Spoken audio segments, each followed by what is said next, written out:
मी सुवर्ण. संध्याकाळच्या 5च्या बुलेटिनमध्ये आपल्या सगळ्यांचं स्वागत. आपण पुढचा 1 तास महाराष्ट्रभरातल्या देशभरातल्या काही महत्त्वाच्या घडामोडी जाणून घेऊया. सुरुवात मुख्यमंत्री एकनाथ शिंदे यांच्या संदर्भातल्या बातमीनं. मुख्यमंत्री एकनाथ शिंदे यांच्या बाळासाहेबांची शिवसेना या पक्षाला मिळालेल्या चिन्हाला नांदेड इथं शीख धर्मीयांनी विरोध केला होता.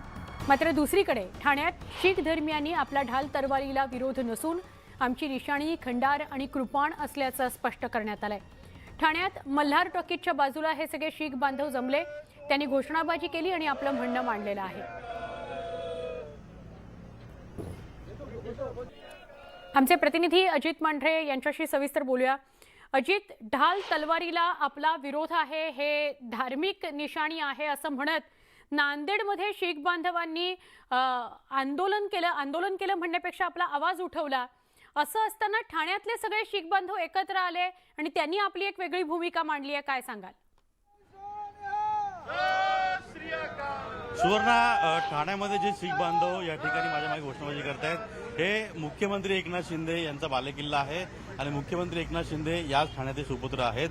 यामुळे कुठेतरी गैरसमज पसरवला जातोय का असं या सर्व शीख बांधवांचं म्हणणं आहे.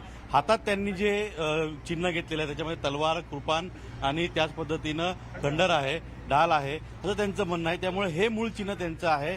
ज्या पद्धतीने नांदेडमध्ये जी वक्तव्य केली गेली किंवा धर्म आणि राजकारण दोघांना एकत्र करून गैरसमज पसरवला जातोय का असं शंका देखील या सगळ्या शीख धर्मियांनी व्यक्त केली. आपल्यासोबत जगदीश सिंग जी आहेत. जगदीशजी, ढाल तलवार याला नांदेडमध्ये विरोध करण्यात आलेला या चिन्हाला, खरंच हे ते चिन्ह ढाल तलवार जे आहे ते शीख धर्मियांची निशाणी आहे का? त्यामध्ये कुठला धार्मिक रंग आहे का?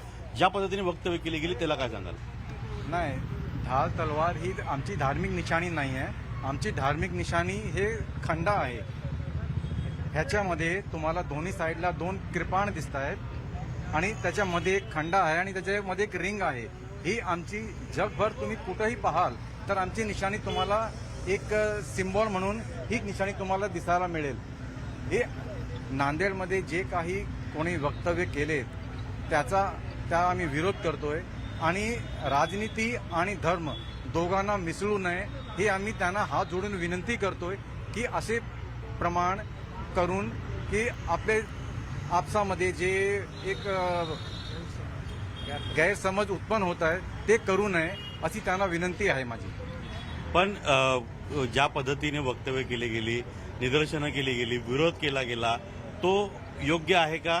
धर्म आणि राजकारण तुम्ही म्हटलं की एकच ते चुकीचं आहे, ते पूर्ण चुकीचं आहे. आमची निशाणी खंडा आहे, ते तर राजकारण लोक करतात ना, ते त्यांचं चुकीचं आहे. अशा पद्धतीनं वक्तव्य करण्याने 2 समाजामध्ये तेढ निर्माण होते. नाही, आमची निशाणी खंडा आहे. फक्त 2 तलवार, खंडा आणि किरपान आमची हीच निशाणी आहे आमची. जी वक्तव्य केली गेली किंवा जे बोललं गेलं नांदेडमध्ये यामुळे 2 धर्मांमध्ये गैरसमज निर्माण होतात. ते गैरसमज आहे, ती राजनीती आहे त्या लोकांची. त्या लोकांना गैरसमज केलेला आहे राजनीतीच्या विषयामध्ये. राजनीती करतात ते लोक. आमची जी निशाणी आहे ती खंड आणि किरपान आहे. ढाल आणि तलवारची आमची निशाणी नाही आहे आणि आमच्या कुठल्याही गुरुद्वारामध्ये गेले तर तुम्हाला हीच निशाणी भेटणार. प्रत्येक निशाणावरती तुम्हाला हीच खंडा आणखी किरपान हेच तुम्हाला दिसणार. आम्ही हे सांगणार हे जी निशाणी आहे खंड आणि कृपान हे आमची जगापासून हीच निशाणी आहे आणि जे आता राजकारणाच्या पासून चालतोय ते फक्त कोणीतरी त्याच्यामध्ये भानगड केली या त्याच्यावर चुकीचं आहे. तुमचं सर्वांचं एकच म्हणणं आहे, धर्म आणि राजकारण हे एकत्र आणू नये, याच्यामुळे 2 समाजामध्ये वाद निर्माण होतो. नक्कीच सुवर्ण ऐकलं असेल की धर्म आणि राजकारण जे आहे हे एकत्र आणू नये, यामुळे 2 समाजामध्ये वाद निर्माण होतात. यामुळे नांदेडमध्ये जरी विरोध केला असला तर ठाण्यामध्ये या सर्व शीख बांधवांनी त्यांचं मुख्य चिन्ह काय आहे हे दाखवलेलं आहे. त्यांचा कोणालाही समर्थन किंवा कोणालाही विरोध नाहीये, पण ज्या पद्धतीने नांदेडमध्ये वक्तव्य केली गेली ती चुकीची आहेत आणि ते समाजामध्ये 2 समाजामध्ये ते निर्माण करणारे आहेत. अशा पद्धतीचं एक समर्थन किंवा अशा पद्धतीचं वक्तव्य करून या सर्व शीख बांधवांनी त्यांचं मुख्य चिन्ह काय आणि ते कशा पद्धतीचं आहे, त्याला काय म्हटलं जातं हे यांनी या ठिकाणी जमून एकत्रित होऊन स्पष्ट केलेलं आहे. निश्चित. अजित, आभार. आपण सविस्तर माहिती दिल्याबद्दल, तिथल्या शीख बांधवांशी आपली भूमिका मांडणाऱ्यांशी संवाद साधल्याबद्दल.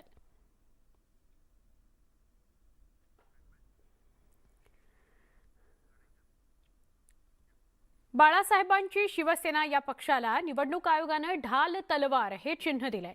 मात्र यावर नांदेडमधील सचखंड गुरुद्वाराच्या माजी सदस्यांनी आक्षेप घेतला. ढाल तलवार ही धार्मिक निशाणी आहे असा दावा करत यावर आक्षेप घेण्यात आला.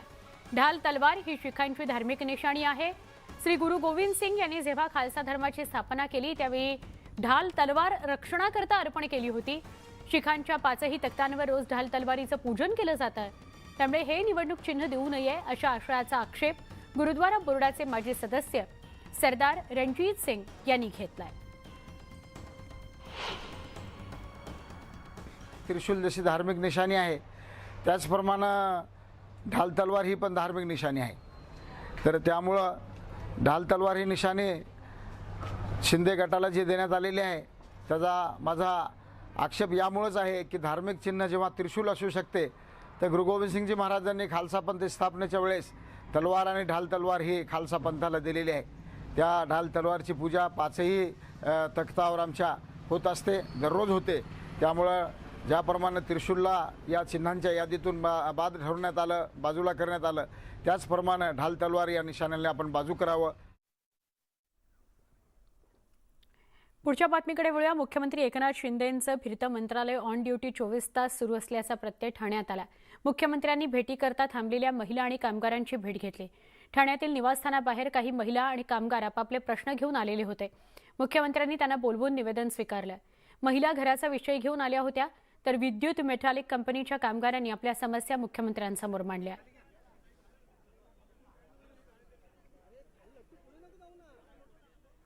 मनसे प्रमुख राज ठाकरे यांनी वर्षा या बंगल्यावर मुख्यमंत्री एकनाथ शिंदे यांची भेट घेतली. मुख्यमंत्री एकनाथ शिंदेंची भेट घेत अंधेरी पोटनिवडणुकीत भाजपला पाठिंबा दिला असल्याची शक्यता वर्तवली जाते. म्हणजे मनसेनं भाजपला पाठिंबा दिला असल्याची शक्यता वर्तवली जाते. गेल्या 3 महिन्यांमधील दोघांची तिसरी भेट असल्यानं सगळ्यांच्या नजरा त्यांच्या भेटीकडे लागलेल्या होत्या. यावेळी भाजपचे नेते मंगलप्रभात लोढाही या बैठकीमध्ये उपस्थित होते. अंधेरी पोटनिवडणुकीसंदर्भात दोघांमध्ये अर्ध्या तासापेक्षा जास्त चर्चा झाली असा अंदाज व्यक्त केला जातोय.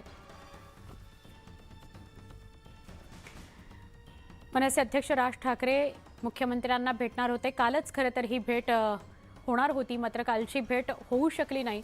त्यामुळे आज मनसे अध्यक्ष राज ठाकरे हे वर्षा या निवासस्थानी गेले होते. त्यांनी मुख्यमंत्री एकनाथ शिंदे यांची भेट घेतली. यावेळी भाजपचे नेते मंगलप्रभात लोढा सुद्धा या बैठकीमध्ये उपस्थित होते.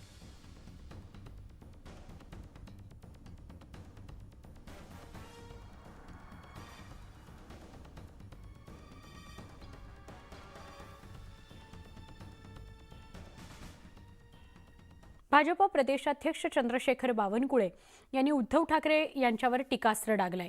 मशालीला मत देणं म्हणजे काँग्रेस राष्ट्रवादी काँग्रेसला मत देणं असं म्हणत बावनकुळेंनी ठाकरेंना टोला हाणलाय.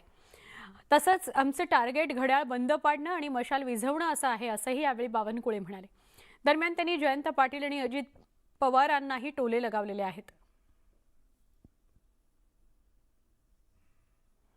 केवळ सहानुभूतीच्या आम्हाला असं वाटतं आता मशालला मत देणं म्हणजे काँग्रेसला मत देणं, उद्धवजीला मत देणं म्हणजे राष्ट्रवादीला मत देणं. आणि त्यामुळं काँग्रेस राष्ट्रवादीचे विचार स्वीकारणाऱ्या उद्धव ठाकरे या गटाला मराठी माणसं आणि हिंदुत्ववादी व्यक्तीने मतदान करू नये याकरता आम्ही जनजागरण करणार आहोत. महाराष्ट्रामध्ये जेव्हा निवडणुकीला समोर जातोय तर आमचा टार्गेट असणार आहे की घड्याळ कुठं बंद पडायची, ती बारामतीत बंद पडली पाहिजे. काँग्रेसचा पंजा कुठं थांबला पाहिजे, तो साकोलीत थांबला पाहिजे. आणि मशाल जी काँग्रेस आणि राष्ट्रवादीने पकडली आहे आणि उद्धव ठाकरेजींनी आता चिन्ह घेतलाय, त्या मशालला अरबी समुद्रातलं पाणी आणून पेटली तरी ते विझवावं लागेल. भारतीय जनता पक्षामध्ये घराणेशाही बिलकुल नाही. एखादा नेत्याचा मुलगा असणं चूक नाही. त्याचा कर्तृत्ववान कार्यकर्ता असेल तर त्याची निवड केली पाहिजे, त्याला संधी दिली पाहिजे. कोणाचा नेता म्हणून संधी नाही राहुलला. राहुलने महासचिव म्हणून प्रचंड ताकदीने काम केलंय. राहुल लोणीकरची निवड म्हणजे कुणा घराणेशाहीला मदत करणार नाही आहे. तो कर्तृत्ववान असेल त्याला संधी दिली पाहिजे. पण बिनकर्तृत्ववान कार्यकर्त्याला कुणाचा नेताचा मुलगा आहे म्हणून त्याला वर आणून बसवणे, त्याला बॉस करणे हे चूक आहे. हे भाजपमध्ये होत नाही. मला वाटतं की जयंत पाटील साहेब आणि अजित पवार साहेबांना त्यांच्या आमदारात काय चालू आहे माहिती घेतली पाहिजे. असे बॉम्बस्फोट होणार आहे प्रवेशाचे असे बॉम्बस्फोट होणार आहे की त्यांनाही कळेल काय होत आहे. त्यामुळं अजित पवार साहेबांनी जयंत पाटील साहेबांबद्दल मला काही बोलायचं नाही आहे, पण त्यांना पुढं कळेल. मला काय वाटतं की थोडं महाविकास आघाडी सरकारच्या नेत्यांनी थोडं आता 2 वर्ष हे जे बॅट्समन आहे ना फडणवीसजी आणि एकनाथजी शिंदे या दोघांची बॅटिंग पाहिली पाहिजे. जरा यांची 2020 मॅच कशी चालू आहे, 18 तास कसे काम करतायत. त्यांनी मुख्यमंत्री बघितलं आहे 18 महिने मंत्रालयात न येणारे, त्यामुळे त्यांनी बॅटिंग केली आहे. जयंत पाटील साहेब, अजित पवार साहेबांची बॅटिंग चालू होती मंत्रालयात.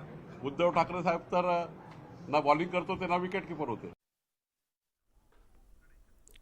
राज्याचे उपमुख्यमंत्री देवेंद्र फडणवीस यांनी मिनकॉन 2022 या कार्यक्रमादरम्यान भ्रष्ट अधिकारी आणि रेती माफिया यांना सज्जड दम भरला. हे पैसे खाणारं धंदा करणारं सरकार नाहीये. जर कुणी पैसे खाल्ले तर त्याला आम्ही सोडणार नाही, कारवाई करूच, असा इशारा देवेंद्र फडणवीसांनी दिलेला आहे. तसंच युतीच्या काळात सरकारने चांगली पॉलिसी आणली, मात्र सरकार गेल्यानं धोरणाला ब्रेक लागला. पण कदाचित त्या धोरणाला सुद्धा माहीत होतं की मी पुन्हा येणार आहे, असा टोलाही त्यांनी लगावला.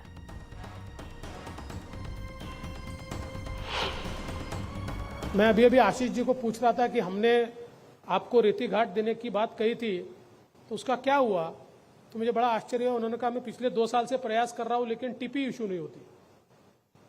तो ये तो बड़ी आश्चर्य की बात है. अगर एमएसएमसी को नहीं मिलती है तो ये तो ऐसे जितने अधिकारी हैं उनको घर पे ही बैठाना पड़ेगा. अगर हमारे सरकार के उपक्रम को कोई यहाँ पर जो जीआर हमने निकाला उसका पालन नहीं होता होगा. आशीष जी, आप तो पुराने अनुभवी, हमने साथ में काम किया है, आप चुप बैठने वालों में से नहीं है, तो आप क्यों चुप बैठे हो. बस सबके नाम दे दो, सबको घर बैठाऊंगा. ये चलेगा नहीं. ये सरकार बदलिए, समझ में आना चाहिए. सरकार कोई पैसे खाने वाली सरकार नहीं है, हम लोग कोई धंधा करने वाले सरकार नहीं है. ये जो सारा रेती का व्यवहार, ये कुछ मिनिस्टर और जनप्रतिनिधि मिलकर जो काला बाजार कर रहे थे, हमको नहीं चलेगा, हमको नहीं चाहिए. हम उसमें से एक पैसा हमको चाहिए नहीं. एक एक पैसा जो सरकार का है, जनता का है, सरकार की तिजोरी में ही जाएगा. और उसमें जो करेगा, मैंने अभी आपने देखा होगा, जो सारे व्यवहार करते थे सबको जेल में डालना शुरू किया. और मैं छोड़ूंगा नहीं, मैं सबको जेल में डालूंगा. क्योंकि इस प्रकार से अगर हमारे एनवायरमेंट को पूरे तरीके से खराब करते हुए, हमारी नदियों को खोद कर और एक नया पैसा सरकार को न देते हुए इस प्रकार का व्यवहार होता होगा, तो वो लोग भी सुन ले. उन्होंने आज तक क्या किया है वो किया है. इसके बाद करेंगे तो छोड़ूंगा नहीं. उनके ऊपर कार्रवाई होगी और पुलिस की कार्रवाई भी होगी, ये उन्होंने ध्यान में रखना चाहिए. पिछले समय आशीष जी ने पॉलिसी तैयार की, लेकिन आशीष जी आपकी सारी पॉलिसीज ये सरकार जाने से वही के वही रह गई. लेकिन आपकी पॉलिसी को भी मेरे ऊपर विश्वास था. जब मैंने कहा था मैं पुन्हा येईल, तो आपकी पॉलिसी को भी मालूम था कि मैं ही आने वाला हूं. इसलिए बीच में आपकी पॉलिसी ने मुंह ही बाहर नहीं निकाला. अब आप चिंता मत करिए. आपने जो नई माइनिंग पॉलिसी तैयार की है वो आप कब तक सबमिट करेंगे. ऑलरेडी कर दी है. हर्षदीप जी, हम जनवरी से पहले इसको कर लेंगे. 26 जनवरी बोलता हूं, बिफोर 26 जनवरी हम नई माइनिंग पॉलिसी को मान्यता देंगे. काय ती झाडी, काय ते डोंगर, ओकेच म्हणणारे आमदार शहाजीबापू पाटील कोल्हापूर सांगली मार्गावर हातकणंगलेच्या जवळपास चक्क वाहतूक कोंडीमध्ये अडकले. वाहतूक कोंडीमध्ये अडकल्यानंतर शहाजीबापू पाटील यांनी न्यूज 18 लोकमतची बातमी शेअर करत जनतेला खड्डे मुक्तीचं आश्वासन दिलेलं आहे. वाहतूक कोंडी कमी करण्याकरता उपाययोजना राबवत असल्याचं त्यांनी म्हटलंय.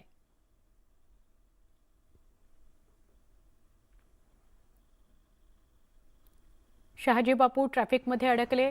आमचे प्रतिनिधी ज्ञानेश्वर साळोखे यांनी त्यांच्याशी संवाद साधला.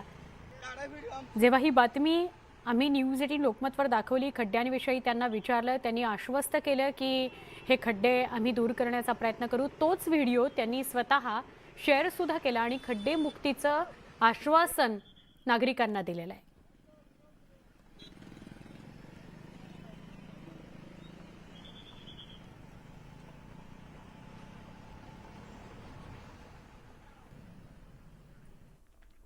भारताचे माजी राष्ट्रपती आणि मिसाईल मॅन म्हणून ओळख असणारे डॉक्टर एपीजे अब्दुल कलाम यांच्याबाबत हरी नरके यांनी एक वादग्रस्त अशी फेसबुक पोस्ट लिहिली आहे. अब्दुल कलामांचा वाचनाशी संबंध काय, राष्ट्रपती म्हणून त्यांचं देशाला विशेष योगदान काय होतं, असे जळजळीत सवाल हरी नरके यांनी फेसबुक पोस्टच्या माध्यमातून उपस्थित केले.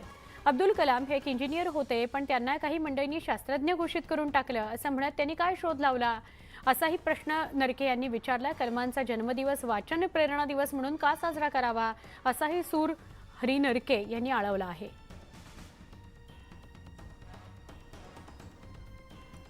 फेसबुक पोस्ट हरी नरकेंनी काय लिहिली आहे त्यावर एक नजर टाकू. एपीजे अब्दुल कलाम हे एक इंजिनियर होते, पण त्यांना या मंडळींनी शास्त्रज्ञ घोषित करून टाकलं. मला सांगा, कलमांनी असा कोणता शोध लावला? मिसाईल बनवणे हे संशोधन नव्हे, ती एक मशीन आहे. तिचा शोध कलमांनी लावलेला नाही, तो जर्मनीत लागला तेव्हा कलाम पाळण्यात होते. हे म्हणजे चहा विकणारा माणूस हाच चहाचा संशोधक असल्याचे पिटणे, असंही त्यांनी म्हटलंय. कलमांचा जन्मदिवस वाचन प्रेरणा दिवस का? किती ग्रंथसंग्रह होता कलमांचा? कोणती पुस्तकं त्यांनी वाचली होती? ग्रंथ संस्कृती, वाचन संस्कृती यांच्या विकासाला कोणता हातभार त्यांनी लावला? माणूस मुस्लिम असून शंकराचार्यांच्या पुढे लोटांगण घालत होता. या पलीकडे कलामांचं कला, साहित्य, संस्कृती, वाचन, ग्रंथ जगत यासाठी योगदान काय? राष्ट्रपती म्हणून त्यांचं देशाला विशेष योगदान काय होतं?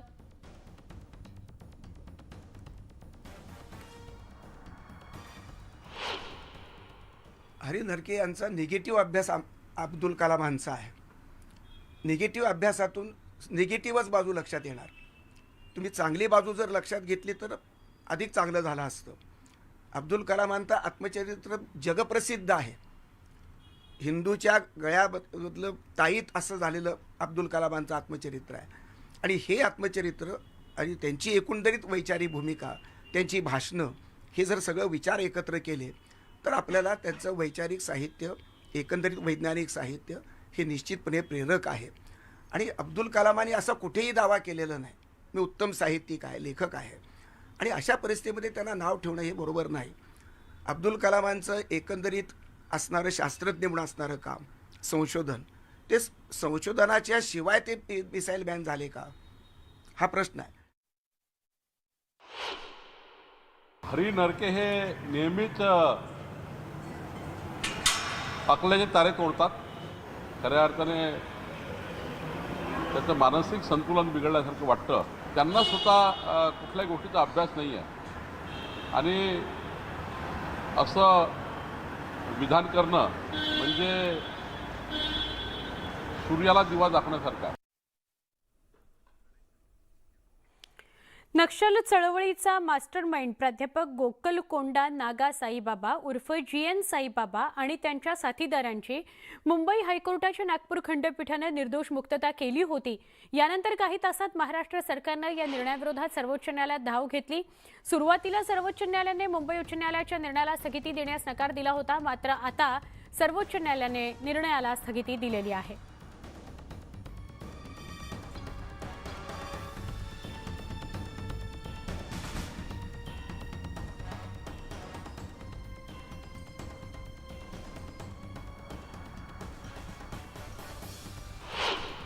मला या गोष्टीचं समाधान आहे की माननीय सर्वोच्च न्यायालयाने मुंबई उच्च न्यायालयाच्या नागपूर खंडपीठाने साईबाबाच्या संदर्भात दिलेला निकाल हा सस्पेंड केलेला आहे.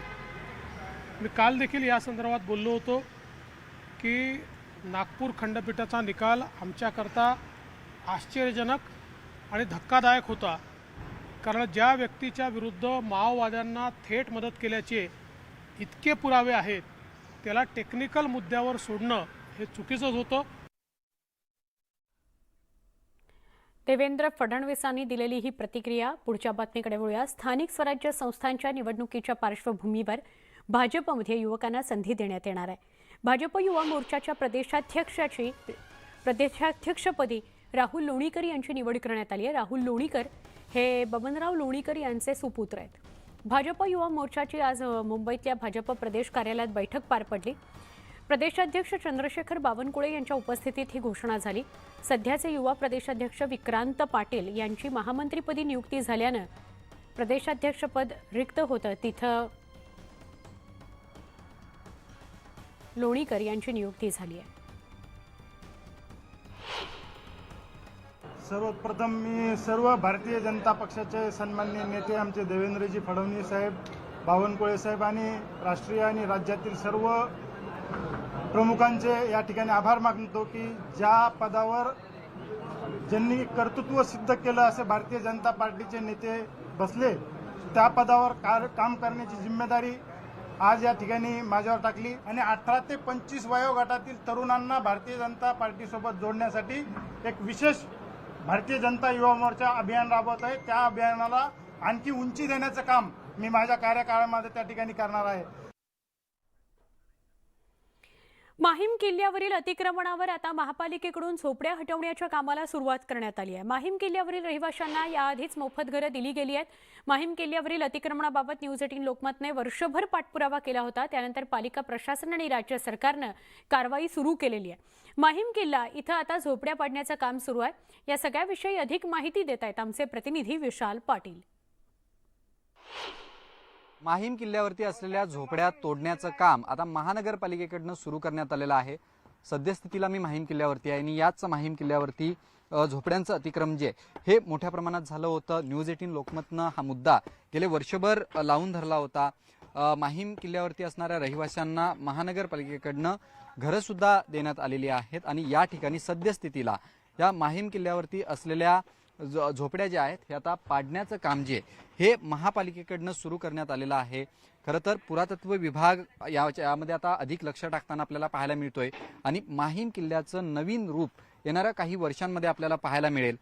एक बोललं जात होतं की माहीम किल्ला कधी मोकळा श्वास घेणार, कारण का ज्या पद्धतीनं या ठिकाणी 200 पेक्षा अधिक झोपड्या ज्या आहेत ते ह्या किल्ल्यावरती बांधण्यात आल्या होत्या आणि येथील रहिवाशांना घरं सुद्धा जी आहेत ती देण्यात आली असली तरी सद्यस्थितीला आता या ठिकाणी माहीम किल्ला वेगळ्या स्थितीत आपल्याला किती वर्षांनी पाहायला मिळणार हा सुद्धा प्रश्न आहे, कारण का या ठिकाणी आता माहीम किल्ल्यावरील जे अतिक्रमण होतं हे पाडण्याचं काम गेल्या कित्येक वर्षानंतर आता सुरू झालेलं आहे आणि न्यूज 18 लोकमतनं हा मुद्दा लावून धरला होता। गेले वर्षभर सरकार दरबारी पाठपुरावा करून आणि न्यूज 18 लोकमतनं हा मुद्दा घेतल्यानंतर आता प्रशासनाकडनं जे आहेत ही कारवाई जी होताना आपल्याला पाहायला मिळते। ऑनफिल्ड आपण ही कारवाई बघू शकतो। येणाऱ्या काही दिवसांमध्ये माहीम किल्ल्याचं नवीन रूप जे ऐतिहासिक रूप होतं हे सुद्धा आपल्याला पाहायला मिळणार आहे। त्यामुळे ज्या पद्धतीनं ही आता कारवाई सुरू झालेली आहे, माहीम किल्ल्यावरील अतिक्रमण जे हे आता हटवण्यात येत आहे, त्यामुळे येणाऱ्या काळात माहीम किल्ला आपल्याला नव्या रूपात पाहायला मिळणार आहे। Video journalist गणेशसह Vishal Patil, news 18 Lokmat, Mumbai. बातमी कोल्हापुरातील पट्टण कडोली इथल्या विठ्ठल बिरदेव यात्रेत मोठा उत्साह बघायला मिळाला। महाराष्ट्र आणि कर्नाटक राज्यातून आलेल्या भाविकांनी हा परिसर गर्दीनं फुलून गेला। भंडाऱ्याच्या मुक्त उधळणीनं सोन्याची झळाळी आलेली होती। यावेळी झालेल्या फरांडे बाबांच्या भाकणुकीत पाऊस गैरहंगामी पडेल, राजकारणात गोंधळ होऊन उलटापालट होईल, नदीजोड प्रकल्प उदयाला येईल, बहीण भावात मालमत्तेवरून तंटे होतील, सीमेवर युद्धजन्य परिस्थिती निर्माण होईल, भारत महासत्तेच्या दिशेनं जाईल अशी भविष्यवाणी व्यक्त करण्यात आली।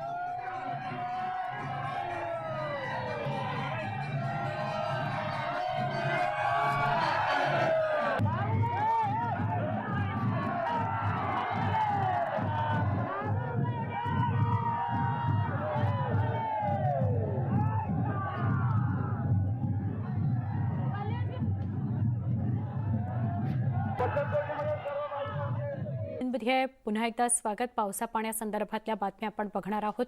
राज्यात सुरू असलेल्या परतीच्या पावसामुळे पिकांचं मोठं नुकसान झालेलं आहे। खरीपाच्या पिकाचं मोठं नुकसान झालं असून शेतकरी हवालदिल झालाय। सोयाबीन, कपाशीसह कोकणात भात शेतीचं नुकसान झालंय। हातातोंडाशी आलेला घास पावसानं हिरावून घेतलाय, त्यामुळे बळीराजा चिंतातूर आहे। कपाशीला फटका बसलाय, भातपीक जमीनदोस्त झालेलं आहे। सोयाबीनचं अतोनात नुकसान झालंय। काढून ठेवलेलं सोयाबीन पाऊस पडल्यामुळे हातचं निघून गेलेलं आहे।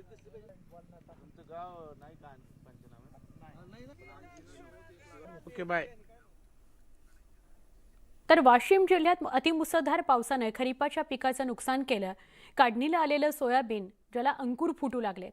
शेतकरी चिंतातूर आहे. वाशिम जिल्ह्यातील 1.5 लाख हेक्टरवरील खरीपाच्या सोयाबीनसह तूर, मूग या पिकाचं ऑगस्ट महिन्यातील अतिवृष्टीनं आधीच नुकसान केलेलं होतं.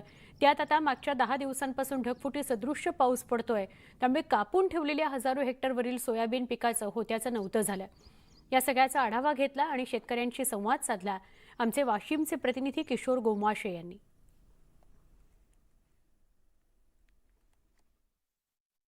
माझ्या समेत सोयाबीन उत्पादक शेतकरी आहेत ज्यांचा उदरनिर्वाह या सोयाबीनवर चालतोय. आपण त्यांच्याशी बोलूया. दादा मला सांगा, आता जो पाऊस पडलाय आणि जे काही सोयाबीन आहे त्याला तर अंकुर फुटले आणि उभं जे आहे ते सडत आहे, आता नेमकं कसं करणार? आमची शेतकऱ्याची परिस्थिती इतकी कठीण झाली. या शेताला कमीत कमी एकरी 15,000 रुपये खर्च आला आतापर्यंत.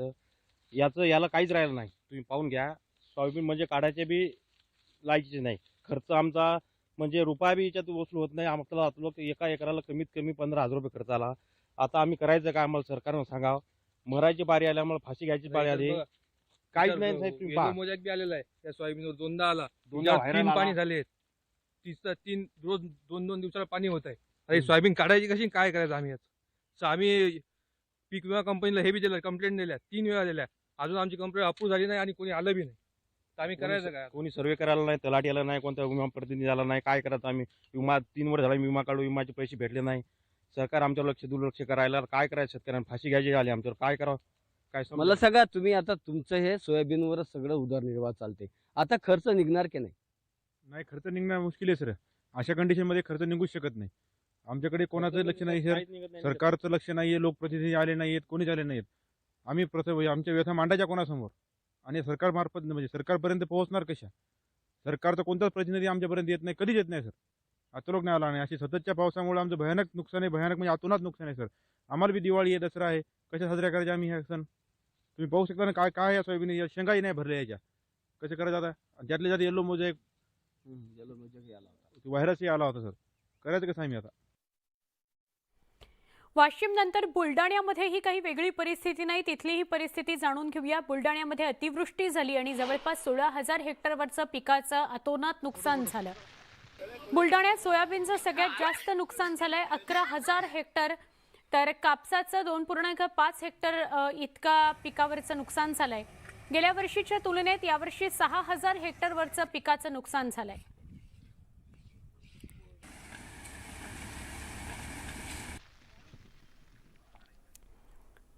गेल्या 5 दिवसांपासून बीड जिल्ह्यातही पावसाने खरीप पिकाचं अतोनात नुकसान केलंय.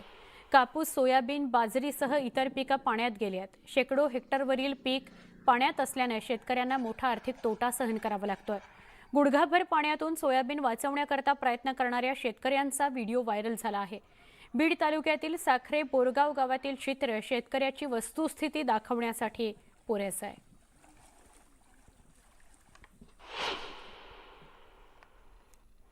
तर परभणी जिल्ह्यावर कोपलेला निसर्ग पुन्हा शेतकऱ्यांच्या तोंडचा घास पळवताना दिसतोय. परभणीत मुसळधार पाऊस पडतोय, ढगफुटी सदृश्य पाऊस होतोय. त्यामुळे शेतातील उभ्या पिकाचं नुकसान झालंय. काही ठिकाणी पिकं पाण्याखाली बुडाली आहेत, तर काही ठिकाणची पिकं नष्ट झाली आहेत.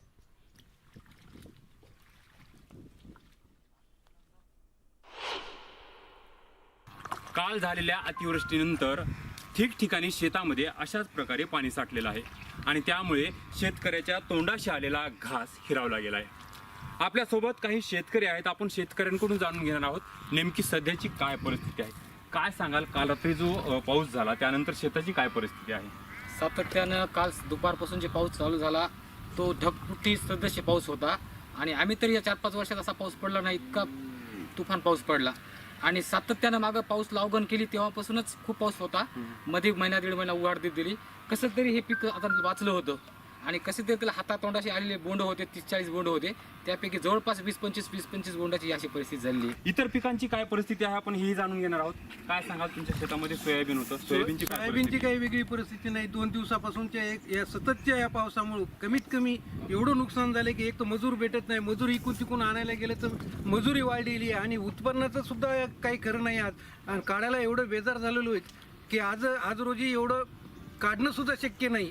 एवढी परिस्थिती बेकार झालेली, काळं पडलेलं आहे सोयाबीन, पाणी साचलेलं आहे, काढायला गेलं तर सगळं पाण्यातून उपसून काढावं लागायलंय. पहिल्यांदा मी सोयाबीन पेरल्यानंतर सुरुवातीला भरपूर पाऊस होता, त्याच्यामुळं मला भरपूर खर्च करावा लागला आणि सोयाबीन जे वाढीला लागलं परत नंतर बखाड पडली त्यावेळेस मला पाणी हे देऊन सोयाबीन आणलं आणि ते आज आलेला घास सगळं मी आज कापून टाकलं होतं.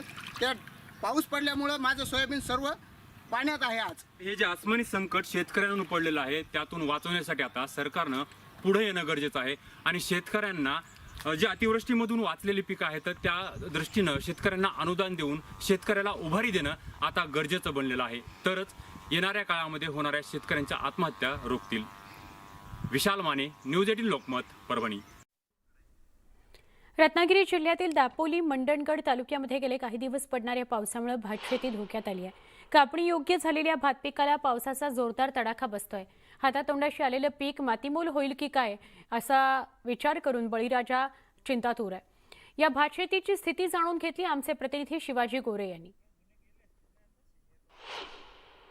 कोकणात परतीच्या पावसाचा धुमाकूळ सुरू आहे, त्यामुळे कोकणातली जी हळवी भातशेती आहे तीच धोक्यात आली. मी आपल्याला दाखवतोय ही हळवी भातशेती आहे. ह्या हळव्या भातशेतीचा कालावधी असतो 110 ते 120 दिवसामध्ये ही भातशेती कापण्यायोग्य होते. पूर्णपणे हळवी भातशेती आता तयार झालेली आहे, कापण्यायोग्य हे पीक झालेलं आहे. परंतु परतीच्या पावसाचा कोकणामध्ये मोठ्या प्रमाणात धुमाकूळ सुरू असल्यामुळे कापणी लांबणीवर पडलेली आहे, त्यामुळे या भातशेतीला मोठा फटकासुद्धा बसलेला आहे. काही ठिकाणी तर ही भातशेती पूर्णपणे जमीनदोस्त झालेली आहे. काही ठिकाणी आपल्याला हळवी भातशेती आपल्याला उभी दिसते.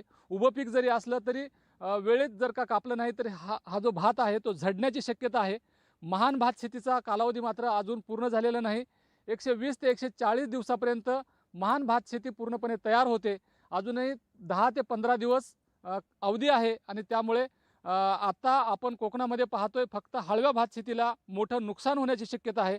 महान भातशेतीला सध्या जरी नुकसान झालेलं नसलं तरी महान भातशेतीला जर का असाच पाऊस राहिला तर त्या शेतीला सुद्धा फटका बसण्याची शक्यता आहे. महान भातशेती आडवी होण्याची शक्यता आहे. जर का भात जर आडवा झाला तर मात्र दोन्ही भातशेतीचं मोठं नुकसान होईल आणि कोकणातल्या शेतकऱ्यांना त्याचा आर्थिक फटका बसेल. केवळ कोकणातला शेतकरी एकच पीक घेतो आणि एकच पीक जर का हातचं जाणार असेल, हातातोंडातला घास जर का पावसामुळे हिरावून घेतला जात असेल तर कोकणातल्या शेतकऱ्यासमोर मोठं आर्थिक संकटसुद्धा उभं राहणार आहे. सरकार जर का कोकणातल्या शेतकऱ्यांना दिलासा दिला तर कोकणातला शेतकरी तरणार आहे. शिवाजी गोरे, न्यूज 18 लोकमत, दापोली, रत्नागिरी. परतीच्या पावसाने राज्यातील अनेक शेतकऱ्यांचं अतोनात नुकसान केलंय. या नुकसानीचे वस्तुनिष्ठ पंचनामे करण्याचे आदेश राज्याचे कृषी मंत्री अब्दुल सत्तार यांनी दिलेत. दिवाळीच्या आधी नुकसान भरपाई देता येते का याचा सरकार विचार करत असल्याचं सत्तार म्हणाले. त्यांच्याशी संवाद साधला आमचे औरंगाबादचे प्रतिनिधी सिद्धार्थ गोदाम यांनी. आधीचं नुकसान भरपाई शेतकऱ्यांच्या खात्यात जमा झालेली आहे, मात्र आता परतीच्या पावसानं तेवढंच नुकसान झालंय. खरं म्हणजे गेल्या 15 दिवसामध्ये जो पाऊस पडला त्याच्यामुळं अनेक शेतकऱ्याची मला फोन आले, अनेक शेतकऱ्यांनी माझ्याकडे मागणी केली का मोठ्या प्रमाणावर नुकसान झालेले याचे पंचनामे अद्यापपर्यंत झाले नाही. म्हणून आम्ही कृषी विभागाच्या वतीने आदेश दिलेले आहे की ज्या शेतकऱ्याचे नुकसान झाले असेल त्याचे वस्तुनिष्ठ पंचनामे करा. जी काही खरी परिस्थिती ती तपासून घ्या आणि किती हेक्टरवर, किती लाख एकरवर हे नुकसान झालेलं आहे याची आकडेवारी, कोणत्या कोणत्या पिकाचं किती नुकसान झालेलं आहे याच्या दिल्यानंतर निश्चित महाराष्ट्र सरकार आणि महाराष्ट्र सरकारचे लोकप्रिय मुख्यमंत्री आदरणीय एकनाथरावजी शिंदे साहेब, देवेंद्रजी फडणवीस साहेब याच्यावर अंतिम निर्णय घेतील. आधी सुद्धा 65 मिलीमीटरची जी अट होती त्यानुसार अनेक विभाग परिमंडळ राहिले होते. आताही तीच परिस्थिती येते की अनेक गावांमध्ये पाऊस झाला तो सततचा झाला. बरोबर, तर त्याला काय वेगळे निकष आहे? नाही, याला वेगळे निकष यासाठी का 33% पेक्षा सातत्याच्या पावसामुळे जे नुकसान झाली असेल त्या नुकसानाचे पंचनामे केले जाईल आणि पंचनामे करून ते किती नुकसान झालेलं आहे याचा तंतोतंत माहिती महाराष्ट्र सरकारकडे जाईल आणि उपमुख्यमंत्री महोदय, फायनान्स मिनिस्टर आहे, मुख्यमंत्री महोदय एकनाथरावजी शिंदे साहेब आहे, या दोघांनीही मला सांगितलं की आपण शेतकऱ्याच्या पाठीशी आहे. शेतकऱ्यांनी हवालदिल होणी हे सरकार शेतकऱ्याचा सरकार आहे आणि शेतकऱ्याला मदत करण्यामध्ये कुठेही कमी पडणार नाही. अशी गवाही त्यांच्या वतीने मी देण्यासाठी सर्व अधिकाऱ्यांना आदेश दिले का एकही शेतकरी नुकसान झालेला शेतकरी तो नुकसानाच्या पंचनाम्यापासून वंचित राहणार नाही याची दक्षता घ्यावी. जाधवसह सिद्धार्थ गोदाम, न्यूज 18 लोकमत, औरंगाबाद. मध्ये पुन्हा एकदा स्वागत. कोल्हापूरच्या ग्रामीण भागातील अनामिका डकरे या विद्यार्थिनीला जगविख्यात ॲडॉब कंपनीनं तब्बल 60 लाखांचं वार्षिक पॅकेज दिलंय. कॉम्प्युटर इंजिनिअरिंगचं शिक्षण घेत असतानाच तिला संधी मिळाली. ॲडॉब कंपनीमध्ये टेक्निकल ऑफिसर पदावर कार्यरत तिची वर्णी लागली. त्यामुळे ग्रामीण भागात शिक्षण घेऊनही उत्तम संधी मिळू शकते हे पुन्हा एकदा अधोरेखित झालंय. यामुळे कोल्हापूरच्या सोनाळी या छोट्याशा गावातल्या अनामिकाचं सर्वत्र कौतुक होत आहे. शिक्षण घेत असतानाच तिला याच कंपनीनं इंटर्नशिपची संधी देत महिन्याला 1 लाखाचं विद्यावेतन दिलं होतं आणि आता तर इंटर्नशिप संपताच तिला 60 लाखांच्या वार्षिक पॅकेजवर कायमस्वरूपी तिची नेमणूक केलेली आहे. वडील शिक्षक आहेत तर आई गृहिणी आहे. अनामिकाची ही भरारी इतरांना प्रेरणा देणारी आहे.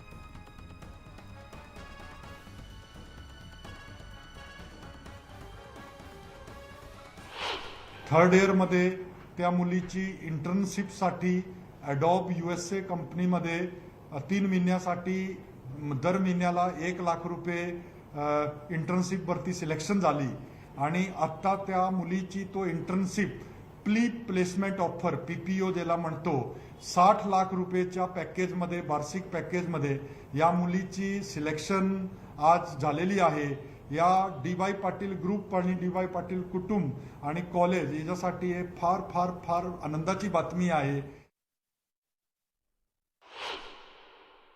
खूप छान वाटतं की म्हणजे पहिल्यांदा असा विचार केला नव्हता की म्हणजे यश मिळेल हे मला माहीतच होतं, पण इतकं मोठं यश मिळेल याबद्दल काही कल्पना नव्हती. पण प्रयत्न, कष्ट आणि सातत्य या 3 गोष्टीवरतीच मला हे इतकं मोठं यश मिळालं. खूप आनंद होतो. सांगलीतल्या लाचखोर RTO अधिकाऱ्याला चांगलीच अद्दल घडली. गाडी पासिंगसाठी लाच मागितल्यानंतर शेतकरी आणि सामाजिक कार्यकर्त्याने चक्क आपले कपडेच काढून अधिकाऱ्याला देत आंदोलन केलं. कडेगाव तालुक्यातील ही घटना आहे. या भ्रष्ट अधिकाऱ्याचा हार घालून सत्कार करण्यात आला. हा व्हिडिओ सध्या सोशल मीडियावर चांगला व्हायरल होतो. RTO कार्यालयातील हा भ्रष्टाचार थांबणार तरी कधी असा प्रश्न वाहन चालक विचारतात.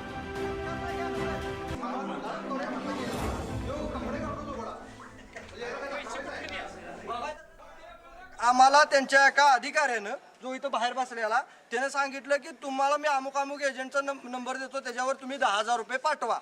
आमची काय 10,000 रुपये द्यायची परिस्थिती नाही. आमची शेतकऱ्यांची कंपनी आहे, आम्ही तो खर्च कुठं दाखवू शकत नाही. म्हणून आम्ही त्यांना सांगितलं की आम्ही काय तुम्हाला पैसे देणार नाही, तुम्ही आमचं पासिंग करून द्या. आमच्या डॉक्युमेंटमध्ये काही प्रॉब्लेम नाही, आम्ही लिगली करतोय. तर त्यांनी आमचे डॉक्युमेंट माझ्याकडून डिस्काउंट घेतलेत आणि गाडीतनं जायचा प्रयत्न केला. त्यावेळी ज्यावेळी मी पैसे मागितले त्यावेळी मी स्वतः माझे कपडे काढून त्यांना द्यायचा प्रयत्न केला. माझे पाकिट कपडे ठेवा आणि त्यातनं तुमचं 10,000 रुपये घ्या आणि माझं ट्रॉली पासिंग करून द्या अशी त्यांना विनंती केली. पण त्यांनी तसं ऐकलं नाही. माझे कागदपत्रे ते घेऊन गाडीतून पळून गेले.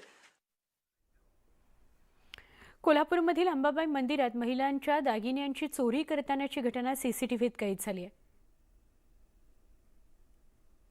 गर्दी होती तेव्हा हा प्रकार घडलाय. देवस्थानच्या CCTV नियंत्रण कक्षातील कर्मचाऱ्यांनी ही चोरी लाईव्ह पाहत असतानाच या महिला चोरांना पकडलेलं आहे. दावणगिरी इथं 2 महिला पोलिसांच्या ताब्यात देण्यात आल्या आहेत. आरोपी महिला या कर्नाटकातल्या असल्याची माहिती मिळते.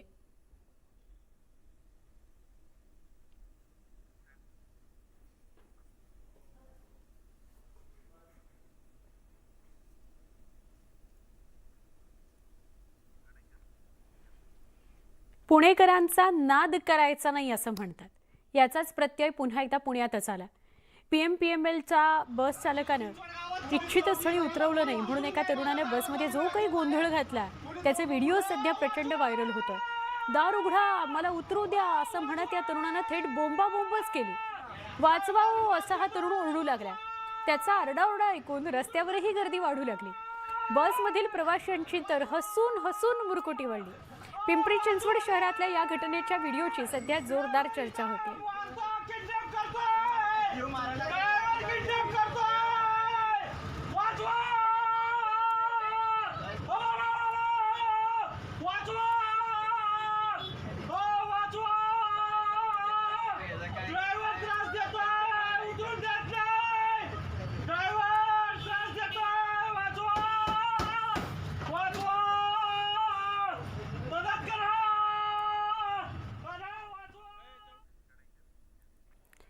संध्याकाळच्या बातम्यांमध्ये पुन्हा एक छोटासा ब्रेक. पहा फक्त न्यूज 18 लोकमत.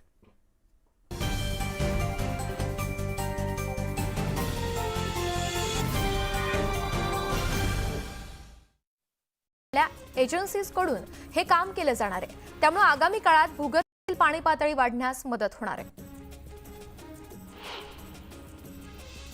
लातूरमध्ये कचऱ्याचा प्रश्न गंभीर झाला. यावर मात करण्यासाठी महापालिकेनं वेंगुर्ला पॅटर्न राबवण्याचा निर्णय घेतला. कामगारांना प्रशिक्षण, घंटागाड्यांची संख्या वाढवणं आणि दररोज घरोघरी जाऊन कचरा उचलण्याची व्यवस्था करण्यात येणार आहे. नांदेड महापालिकेच्या अतिक्रमण विभागानं नवीन नांदेडमधील सिडको आणि हडको परिसरातील अतिक्रमण हटवलंय. मुख्य रस्त्यांवरील 22 पानटपऱ्या तसेच रस्त्यावरील हातगाड्यांवरती देखील कारवाई करण्यात आली. औरंगाबादच्या पैठण आगारामध्ये आगार प्रमुखांसोबत वाद झाल्यानं एसटी कर्मचाऱ्यानं विष प्राशन करत आत्महत्येचा प्रयत्न केलाय. या कर्मचाऱ्यावरती सध्या पैठणच्या शासकीय रुग्णालयात उपचार सुरू आहेत. चंद्रपूरच्या वरोरातील एकोना कोळसा खाणीतील प्रकल्पग्रस्तांची लूट सुरू असल्याचं समोर आलं. जनरल मजूर पदावर नियुक्तीचे आदेश देण्यासाठी एका महिलेची 5 लाखांची फसवणूक झाली आहे. या संदर्भात ठाकरेंच्या पक्षातील कार्यकर्त्यांकडून चौकशीची मागणी करण्यात आली.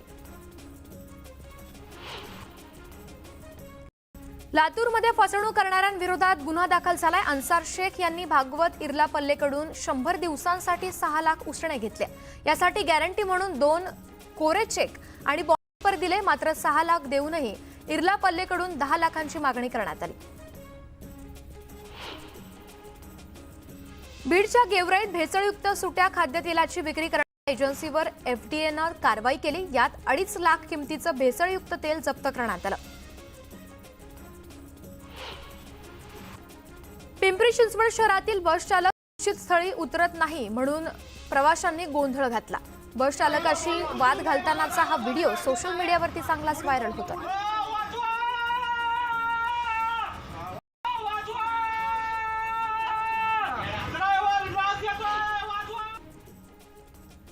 बीडच्या परळी तालुक्यात जलयुक्त शिवार गैरव्यवहार प्रकरणातील दोषी ठेकेदार मजूर संस्थांना काळ्या यादीत टाकण्यात येणार आहे. बीडचे जिल्हाधिकारी राधा विनोद शर्मांनी याबाबत आदेश दिले असून या प्रकरणातील दोषी ठेकेदार आणि मजूर संस्थांना नोटिसा पाठवण्यात आल्या. सांगली जिल्ह्यातील कवठे महाकाळ तालुक्यातील मळणगाव गावातील ग्रामस्थ आणि विद्यार्थ्यांनी एसटी बससाठी आंदोलन केलं. बस वेळेवरती येत नसल्यानं विद्यार्थ्यांनी बस अडवून धरणे आंदोलन केलं. बीडच्या भारतीय स्टेट बँकेसमोर राष्ट्रवादीकडून जागरण गोंधळ घालत आंदोलन करण्यात आलंय. पीक कर्जाची रक्कम वाढवण्यासाठी आंदोलन करण्यात आलं. नगर शहरातील रस्त्यांच्या गुणवत्ता चाचणीसाठी मनसे जिल्हा सचिव नितीन भुतारे यांनी पालिका आयुक्तांना 25,000चा डिमांड ड्राफ्ट पाठवला आहे. आम्ही पैसे देतो, आता तरी त्या रस्त्यांची गुणवत्ता चाचणी करा असं साकडंच भुतारे यांनी मनपाला घातलं. पंढरपूरमध्ये कासेगाव जवळील वनविभागाच्या रखडलेल्या कामामुळे अपघातांचं प्रमाण वाढलं. वनविभागाकडून कामासाठी मंजुरी मिळण्यासाठी उशीर होतोय, त्यामुळे ही परिस्थिती उडवली. अशा दुर्घटना घडल्यास त्याला जबाबदार कोण असा सवाल उपस्थित केला जातोय.